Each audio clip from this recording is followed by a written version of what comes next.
Hi there, I'm Jim. And I'm Dan. Let's talk teaching.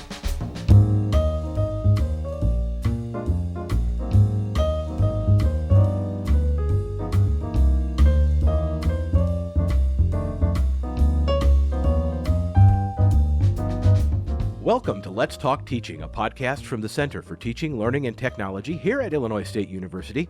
I'm Jim G., and joining me today is Dan Taube. He is Chief Information Security Officer here at Illinois State, and we're here to talk about cybersecurity. Dan, welcome. Thank you.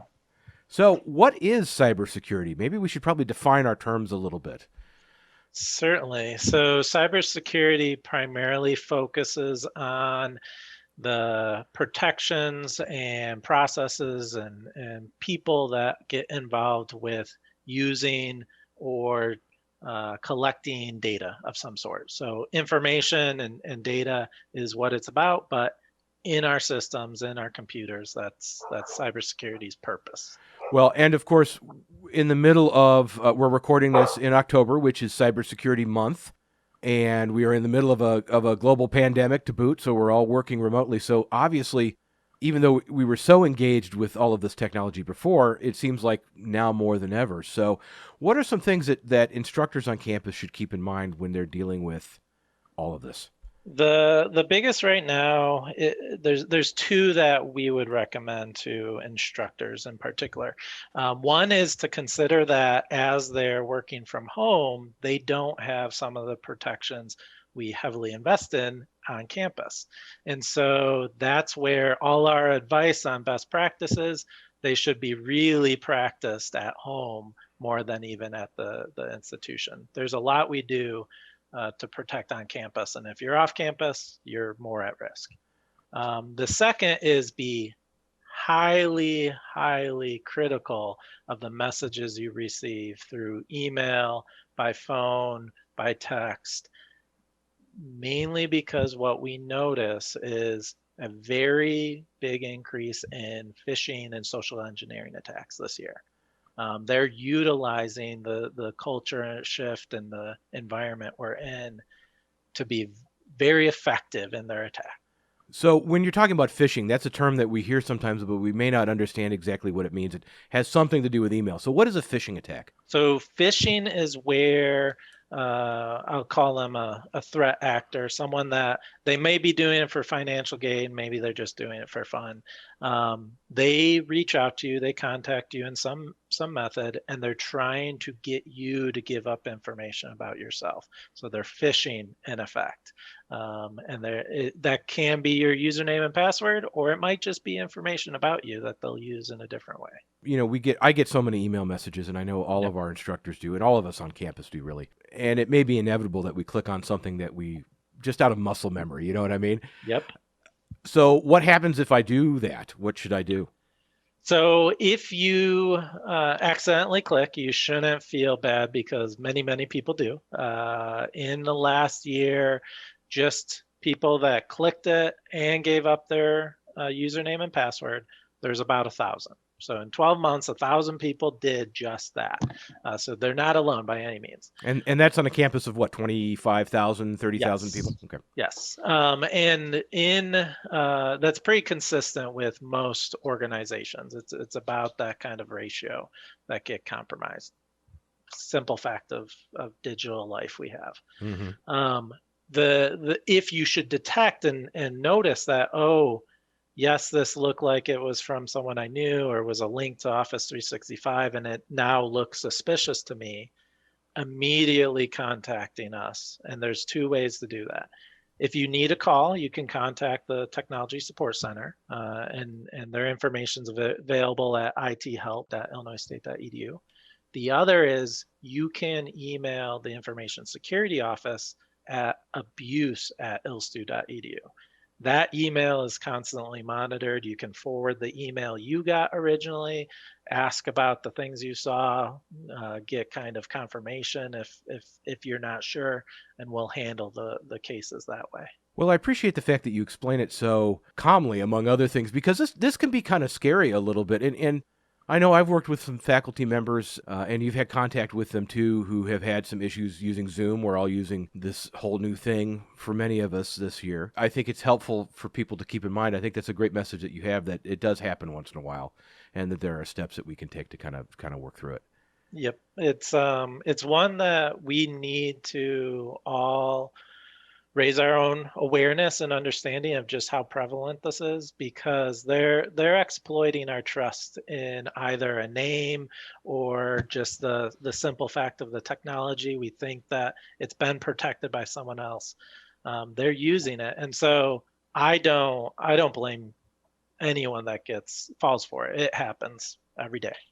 As far as being an instructor goes, there are a lot of solicitations that come that are legitimate solicitations to try out or to use new teaching tools or new software platforms. And we have a list of them on our website at ctlt.illinoisstate.edu of ones that we know are out there that aren't officially supported by the university, but that we know they're being used. Do you have any words of advice for instructors who may be looking at incorporating some third-party platform or service or something in their teaching? And can you talk a little bit about the rigorous process that you folks, your office, goes through when we adopt something officially on campus? Oh, certainly. So the biggest consideration I'd recommend after, say, what they need to in terms of their instruction and the value of such a product or software is the type of data that's going to be collected and used with that software, and respect that students have a desire for their privacy to be respected. And so one of the greater risks to the institution, less on an individual level, more of the university needs to concern itself with, is how data in more of larger set is transferred to third parties and used by third parties.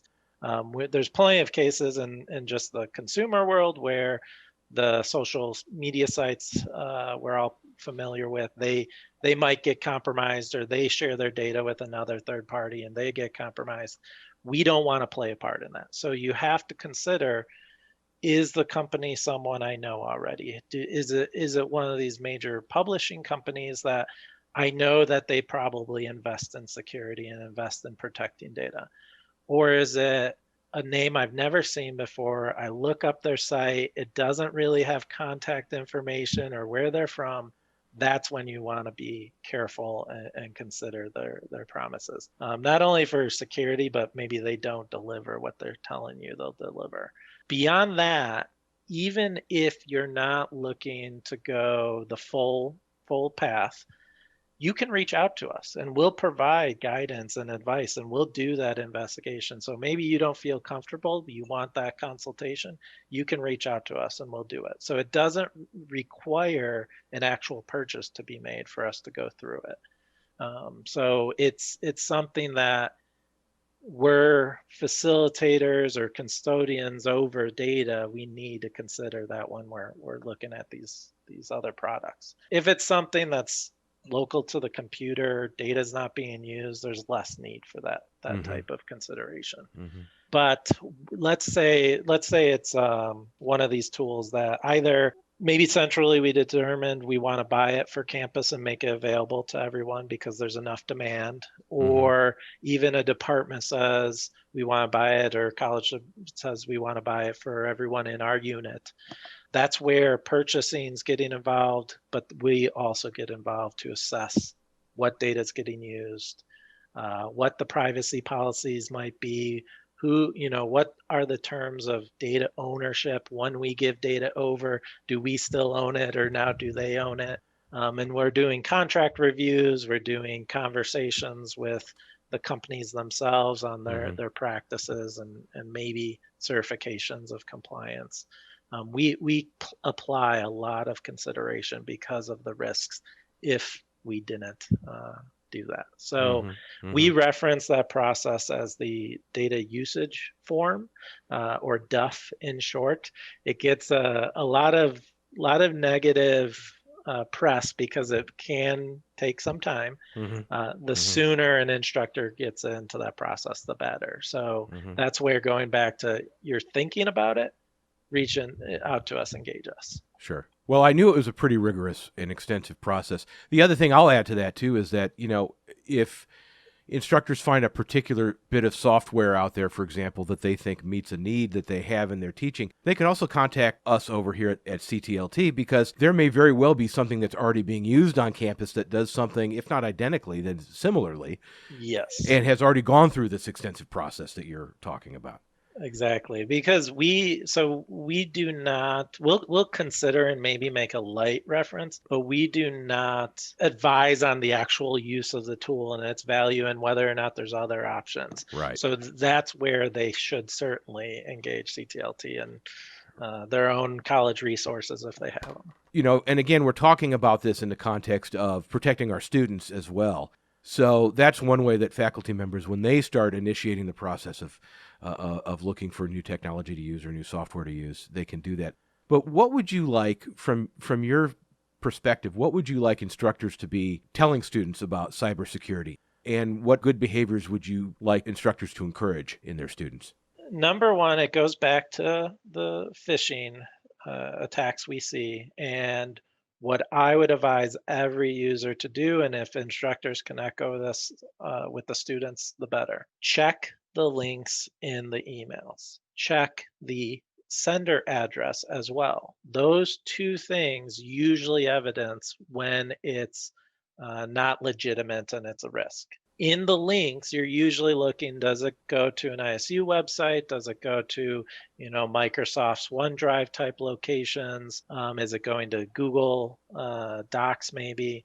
When you see really suspicious websites and it's saying, log in or secure your account, you can kind of figure that out yourself and not click that link. And you can do that both just by hovering on a regular desktop computer. The link, it will preview the URL, or on mobile devices, you can touch and hold the link and it will give you a preview. Because there are a few cases where clicking the link alone would compromise you. It'll install malware and be a risk. So check that first. The other is, and this has spiked in the last 2 months, there's impersonation of others going on where the email will have a display name that matches our own names. And this could be someone official, it could be another student. But if you look at the email address, it'll usually be their name at gmail.com or even their ULID at gmail.com. Mm-hmm. Well, you can know, or at least assess in that moment, this didn't come from their ISU, so maybe I should check with them or reach out to them by phone or another contact method. That approach, that attack is getting used where it's a very simple message, so it's hard for us to detect it because it looks legitimate. And it starts off usually, hey, can I get your cell phone number so I can reach out to you? Text, call, something else.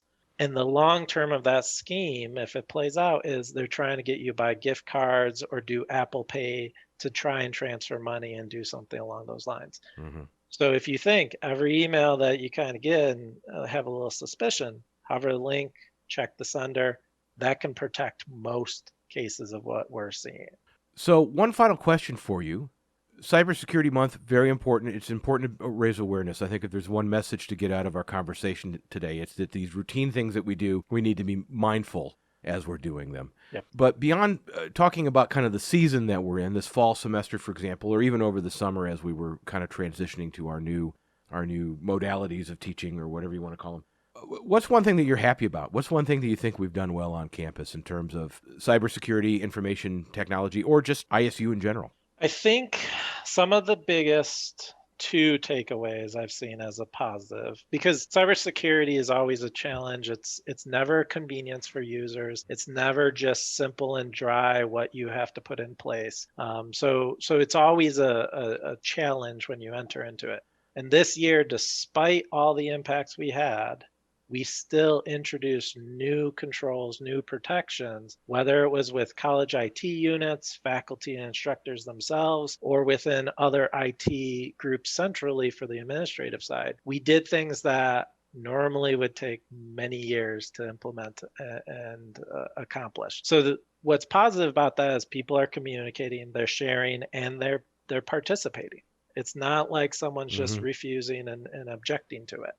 That's something I had not seen before, and to have it in such a challenging year is remarkable. The other thing is we are now actually treating cybersecurity as an institutional concern. Previously, it was much more about, do we get a state audit? Do we get a new regulation that requires something? And we just did it by a checkbox approach.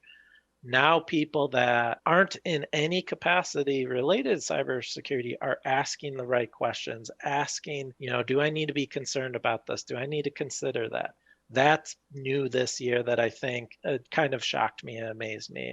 And some of it might come from the successful attacks like Zoom bombings and the phishing attacks, but it's something that's been a positive, in my opinion. Dan, thank you so much. Certainly. You can find out more about our podcast and about this very important topic of cybersecurity. Go to our website, ctlt.illinoisstate.edu. Click on the podcast link, and you will be taken to this week's show page. We'll have links to some of the resources Dan has online and some other material as well. For Dan Taube, for all my colleagues here at the Center for Teaching, Learning, and Technology, until we talk again, happy teaching.